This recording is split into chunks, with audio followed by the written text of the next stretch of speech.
딱 48시간. 이게 한 배우가 최고의 자리에서 그야말로 나락으로 떨어지는 데 걸린 시간입니다. 배우 조진웅 씨를 둘러싼 이 논란, 이건 단순히 한 연예인의 스캔들이 아니에요. 한 사람의 인생이 어떻게 이렇게 순식간에 무너져 내리는지, 그 과정 속에서 우린 과연 무엇을 봐야 할까요? 여기 있는 자료들이 바로 그 거대한 질문의 실마리를 우리에게 보여줄 겁니다. 요즘 이런 현상을 부르는 말이 있죠. 바로 나락쇼. 말 그대로 미디어랑 여론이 한 사람을 완전히 지옥으로 보내버리는 쇼라는 건데요. 이번 조진웅 사건은 이 나락쇼가 얼마나 빠르고 또 얼마나 무서운 파괴력을 가졌는지 보여주는 가장 대표적인 사례가 아닐까 싶습니다. 지금부터 그 과정을 한번 같이 따라가 보시죠. 자, 첫 번째 파트, 추락의 해부학입니다. 대체 무엇이 어떻게 한 명의 톱스타를 이렇게 순식간에 무너뜨린 걸까요? 모든 일의 시작은요, 아이러니하게도 가장 빛나는 순간이었어요. 특히 독립운동가 역할로 국민적인 신뢰를 얻었던 배우 조진웅 씨. 그가 광복절 기념식의 주요 인물로 단상에 섰을 때 정말 모두가 그를 우러러봤죠. 하지만 바로 그 영광의 순간이 모든 폭로의 도화선이 될 줄은 아무도 몰랐습니다. TV에 비친 그의 영광스러운 모습을 누군가는 정말 분노에 차서 지켜보고 있었습니다. 바로 그의 과거를 아는 사람들이었죠. 그 사람들한테 배우의 정의로운 이미지는 과거의 진실을 덮어버리는 끔찍한 위선에 불과했던 겁니다. 그리고 그들은 더 이상 침묵하지 않기로 결심했죠. 자, 그럼 구체적으로 어떤 의혹들이 제기됐는지 그 내용을 좀 더 자세히 들여다보겠습니다. 의혹들을 시간 순으로 보면요, 이건 거의 하나의 연대기 같아요. 10대 시절부터 시작해서 현재까지 쭉 이어지거든요. 여기서 가장 충격적이었던 건 바로 1994년 미성년자 시절의 집단 성폭행 연루 의혹이었습니다. 이 일로 소년원에 갔다는 주장과 함께 성인이 된 후에도 폭행이나 음주운전 같은 논란이 끊이지 않았다는 폭로가 줄줄이 이어진 거죠. 자, 이 슬라이드를 보시면 양측의 입장이 정말 미묘하게 엇갈립니다. 이 부분을 잘 보셔야 돼요. 소속사가 미성년 시절의 잘못, 그러니까 소년원에 갔던 사실 자체는 인정을 했어요. 하지만 가장 핵심 쟁점인 성폭행 혐의에 대해서는 전혀 무관하다면서 딱 선을 그어버렸습니다. 그리고 결과는요, 정말 놀라울 정도로 빨랐습니다. 첫 보도가 나오고 딱 48시간, 조진웅 씨는 직접 은퇴를 선언합니다. 보통 이런 경우에 막 길고 지저분한 진실 공방으로 가잖아요. 그런데 그는 배우로서의 삶에 스스로 마침표를 찍는 길을 선택한 겁니다. 세 번째 파트, 분열된 대한민국입니다. 이 사건 그냥 한 연예인의 스캔들로 끝나지 않았습니다. 불길이 한국 사회에서 가장 뜨거운 곳, 바로 정치판으로 옮겨 붙어버렸죠. 배우 조진웅 씨의 평소 정치적인 성향이 좀 알려져 있었거든요.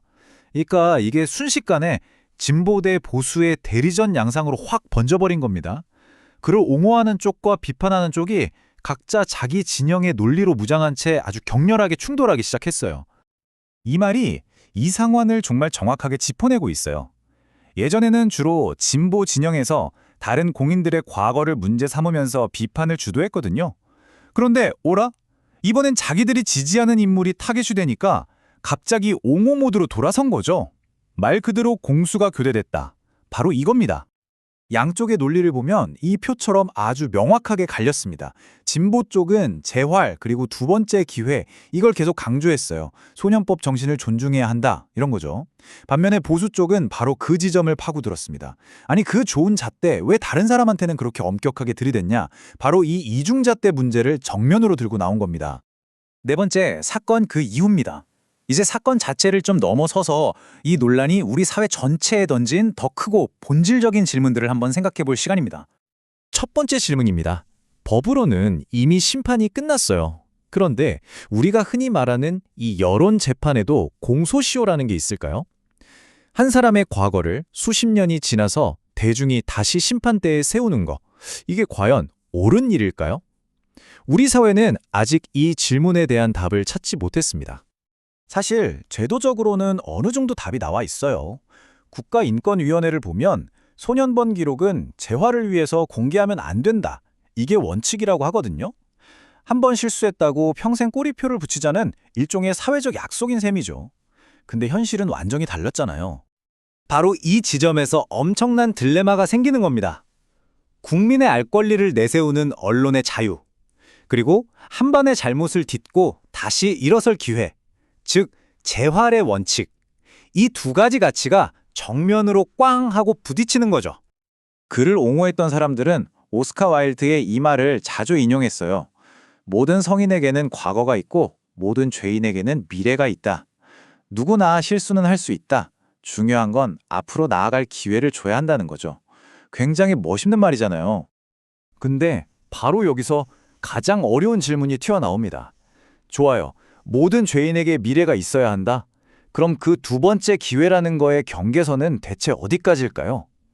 가해자의 미래를 이야기하는 동안 피해자가 겪었을 고통, 그리고 대중이 느낀 배신감은 누가 책임져야 하냐는 거죠. 이런 조진웅 사태 같은 나락쇼가 계속 반복되면요, 우리 사회가 점점 더 숨막히는 곳이 될 거라는 경고가 나와요.